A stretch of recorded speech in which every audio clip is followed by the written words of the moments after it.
Hello everybody, welcome to another review. So I'm going to be reviewing the brand new album by Fit for a King, Lonely Gods. So this is a metalcore band that has been honestly kind of scraping quite a bit of attention, and I think when it comes to a lot of people on r/metalcore, there has been a lot of hype for this album. Now, from what I've known about Fit for a King is didn't even know they were doing a new album, because there were some talks about how due to the new age of streaming that they might focus on just releasing EPs and singles, but I feel that's just the case of if one of the EPs or singles picks up a lot of traction, then they can focus on an album. But I guess that idea must have been scrapped, because 3 years later we have an album. So here we are, Lonely God. We have 12 tracks on this and 3 features, all bands that I have actually listened to in the past. Alpha Wolf is featured on Monolith, which I remember Alpha Wolf, I reviewed their latest album last year, and I thought it was quite decent. I thought it was actually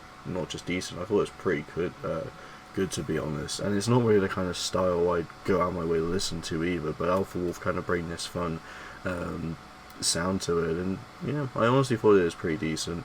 Then Plotting You, lead singer Landon Tewers, features on TECHNIUM, the only track I've talked about beforehand, because it was a track of the week for me. I like this one a lot. I think TECHNIUM is great. The way that Landon Tewers plays off Ryan Kirby here, you kind of get this nice kind of clash, where I think Plotting You kind of brings the softer aspect, because I've always imagined them to not be as hard hitting as Fit for a King, but the way they kind of bring the two worlds collide, it's still got this just absolute aggression to it, even though it does kind of have some of the issues I have with the record, such as some of the forced trap beat moments, which I feel just don't need to be there. And if they really want to kind of build it up, they could do something a little bit more creative than that, but this kind of becomes a repeating theme on here.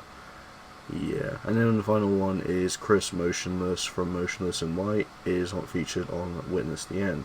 Now, don't worry, because 2 out of 3 songs were actually released as singles, and they were also the only songs I actually remember listening to before the album came out. Coincidentally, the 2 last songs. So going through this album, it was pretty much 10 songs going in blind, and I must say, at least I got to the end of it, because I was not really enjoying the ride towards the better material.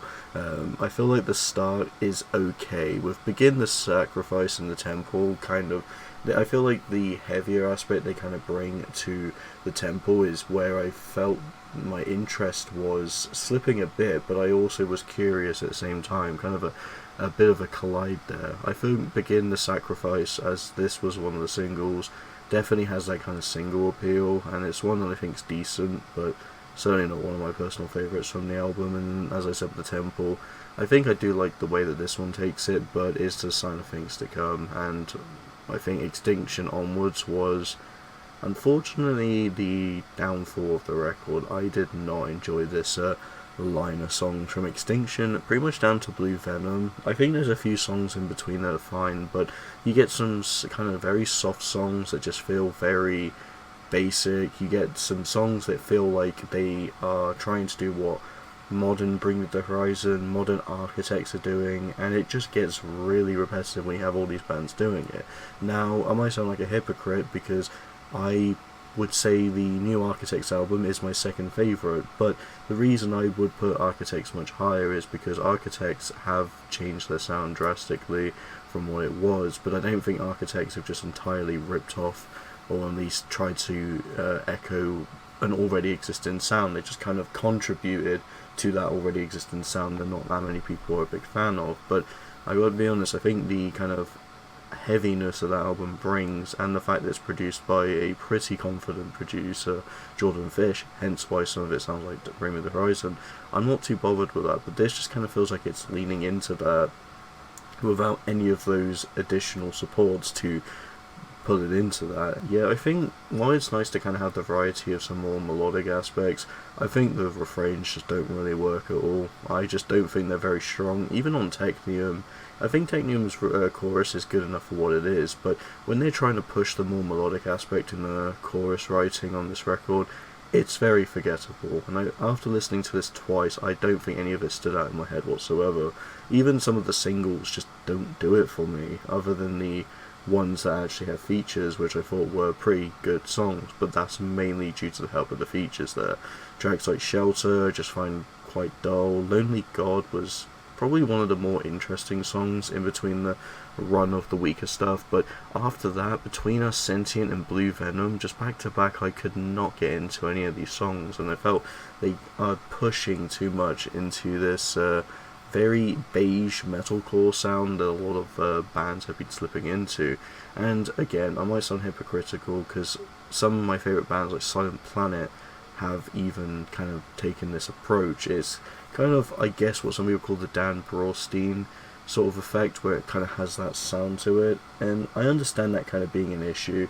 For sure, I think some bands manage to make it work, wear it as a badge of honour, and I know some bands, like I said, Silent Planet, are certainly not releasing their best material with the newer stuff we've been getting outside of the new EP, but Fit for a King just haven't really had anything that's felt refreshing. I mean, when you kind of listen to their classic stuff, if honestly, with albums like Dark Skies, it's surprising that the same band is producing and making Lonely God, because this to me kind of feels like it's a more jumbled rendition of that in some way.